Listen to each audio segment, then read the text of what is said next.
এখন জাহাঙ্গীর খান ফলতায় সরে দাঁড়াচ্ছেন, তো এখন সেই যে সরে দাঁড়ানো, তো ওখানে কোনো ভয়ের পরিবেশ তৈরি করে দিয়েছিল কিনা বিজেপি, ইলেকশন কমিশন, বিভিন্ন এজেন্সি দিয়ে। আবার প্রশ্ন হচ্ছে, যদি ভয়ের পরিবেশই হবে তাহলে পুষ্পা সে তো ঝুঁকেগা নেই, পুষ্পা ভয় পাবে কেন? তাহলে ভয়ের পরিবেশ তৈরি করেছিল কিনা একটা প্রশ্ন, আর যদি ভয়ের পরিবেশ হয়ে থাকে তাহলে পুষ্পা কেন ভয় পেল সেটা আর একটা প্রশ্ন। তবে এটা ডায়মন্ড হারবার মডেল এরিয়ার অন্তর্গত, ফলে এখানে অভিষেক বন্দ্যোপাধ্যায়, তিনি মাননীয় সাংসদ, বিপুল ভোটে ওখানে জিতেছিলেন। নিশ্চয়ই তিনি বিচার বিশ্লেষণ করছেন, ও ব্যাপারটা উনি বলতে পারবেন।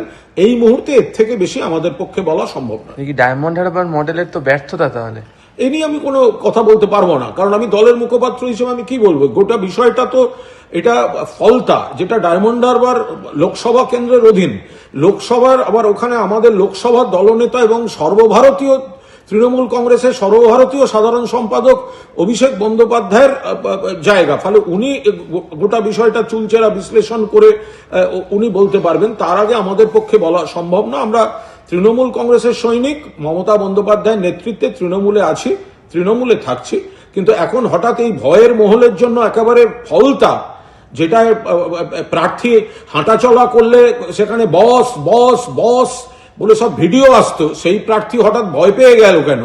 সেই প্রার্থী হঠাৎ এই ধরনের ভিডিও দেখা যাচ্ছে কেন? এটা তো দলের পক্ষে খুব ভালো বিজ্ঞাপন নয়। ফলে নেতৃত্ব নিশ্চয়ই সেগুলো বিচার বিশ্লেষণ করে দেখবেন। আমরা শুধু বলছি যে ভয়ের পরিবেশ তৈরি করা হয়েছিল কিনা, আর যদি হয়ে থাকে তাহলে পুষ্পা ভয় কেন পেল, এই গোটা বিষয়টা আমাদের দল খতিয়ে দেখছে।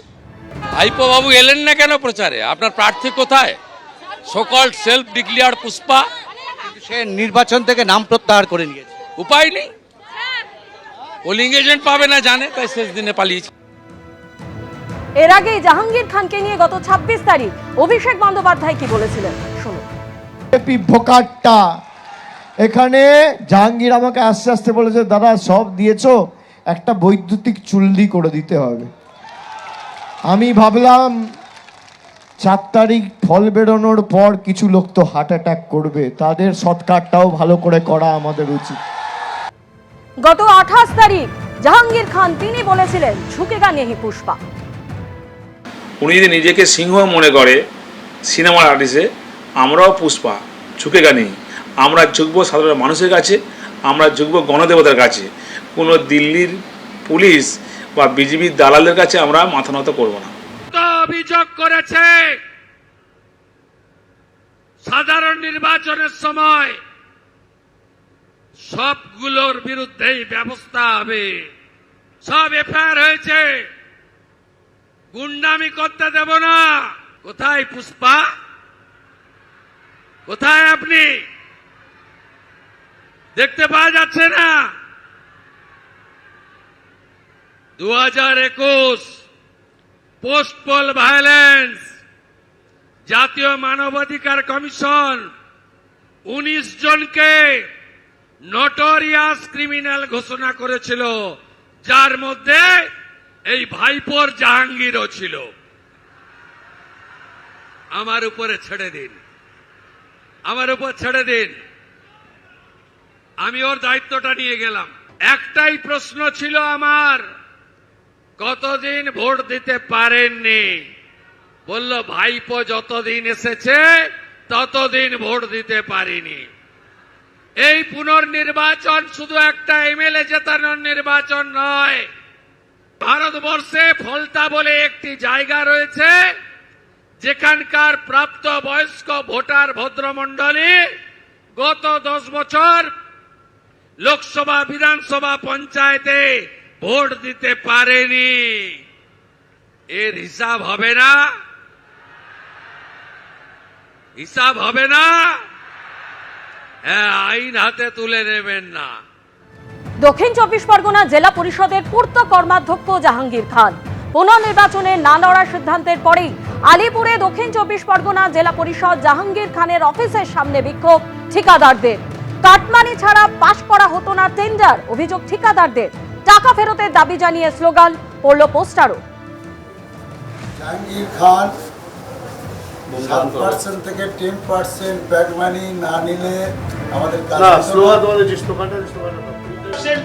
দক্ষিণ চব্বিশ পরগনা জেলা পরিষদের অফিসে একেবারে কন্ট্রাক্টররা তারা কিন্তু জাহাঙ্গীর খানের যে অফিস রয়েছে সেই জাহাঙ্গীর খানের অফিসের সামনেই কিন্তু তারা বিক্ষোভ করছেন, স্লোগান দেখাচ্ছেন এবং তারা স্লোগান দিচ্ছেন এভাবেই, বিক্ষোভ দেখাচ্ছেন এভাবে যে জাহাঙ্গীর খান সে কিন্তু তার বিরুদ্ধে যেটা অভিযোগ, জাহাঙ্গীর খান যেহেতু পূর্ত এবং পরিবহন দপ্তরের কর্মাধ্যক্ষ ছিলেন এবং জেলা পরিষদের সেই কর্মাধ্যক্ষ থাকার দরুন তার কাছ থেকে কোনো কাজ পেতে গেলে এখানে অভিযোগ এই যে জাহাঙ্গীর খানের পিএ প্রবীর হাজরার মাধ্যমে কাটমানি প্রদান না করলে আমাদের টেন্ডারে অংশগ্রহণ করতে দেওয়া হতো না এবং কাজ পাওয়ার ক্ষেত্রেও বাধার সৃষ্টি করা হতো।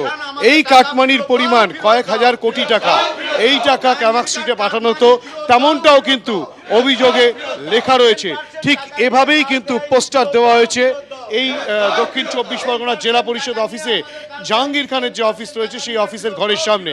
আমরা সরাসরি কথা বলবো এখানকার কন্ট্রাক্টরদের সঙ্গে। আপনারা তো কন্ট্রাক্টর, প্রত্যেকে কন্ট্রাক্টর, আপনার নাম কি?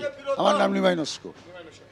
আপনারা এই যে জাহাঙ্গীর খানের যে অফিস রয়েছে জেলা পরিষদের অফিস, উনি পূর্তের কর্মাধ্যক্ষ ছিলেন, ওনার অফিসের সামনে আপনারা পোস্টার দিলেন, এই পোস্টারে মূলত কি উল্লেখ করতে চেয়েছেন এবং আপনারা কি অভিযোগ করছেন? আমাদের দীর্ঘদিন 7 বছর ধরে 7% থেকে 10% টাকা কার্ড মানি দিতে হয় প্রবীর হাজরার কাছে জমা করলে। তার প্রবীর হাজরা জাহাঙ্গীর খানের পিএ, জাহাঙ্গীর খানের পিএর কাছে প্রবীর হাজরাকে জমা দিলে তারপরে আমাদের কাজ এন্ট্রি হবে।